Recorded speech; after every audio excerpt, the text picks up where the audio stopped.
Welcome back, Canonites, and boy is it good to be back. Last week was pretty heavy in terms of content, so this week, as is often the case, is a bit lighter.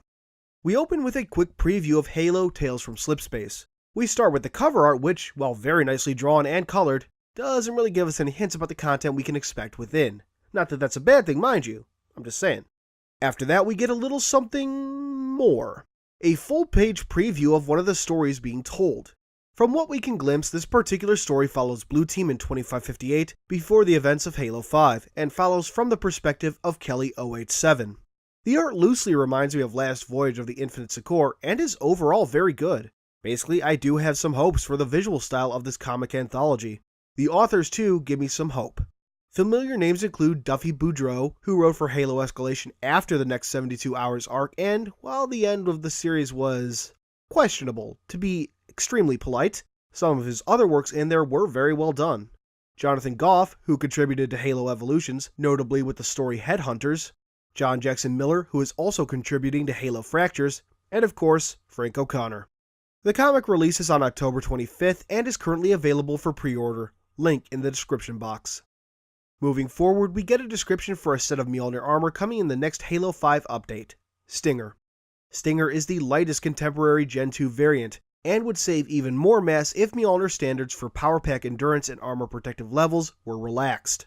Developed in conjunction with the AV-49 attack VTOL, the Stinger-class Mjolnir helmet has two neural interface controllers that allows the Spartan operator to switch from flight to ground command modes at the speed of thought. Not much else to say at this point, we're still a ways out from the update. And our final section today includes a taste of some lore for a very special Warthog variant coming in the Hog Wild update, the Sword Hog. Experiments with Sudanese crystal explosives and Sangheili regenerative shield technologies are being pioneered by UNSC forces working with the Arbiter's Swords of Sanghelios. These teams, operating in concert with allied Sangheili forces, have also been utilizing locally sourced surface treatments and parts for their fleet of vehicles. The novel innovations introduced as a result of this cooperation have now been put to the test in wargame simulations on the UNSC Infinity and at High Command. So, it sounds like we can expect a shielded Warthog with a Needler chain gun. Yes, please. The article closes today with a quick mention about the recent announcement that Forge is coming to Windows 10. Making maps will be easier than ever, and the Windows 10 version will also feature limited custom games functionality for the purpose of playtesting. And with that, the main article comes to an end and brings us to, not the new, but the featured universe entries this week, which are the Type 55 Turret Emplacement, or Shade Turret, and the Type 56 Anti-Aerospace Turret, or Shrike Turret.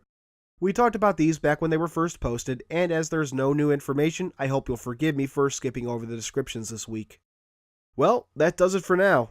Within the next week or so, I hope to get that final Halo 5 discussion video up, so until then, this has been Halo Canon. Hey guys,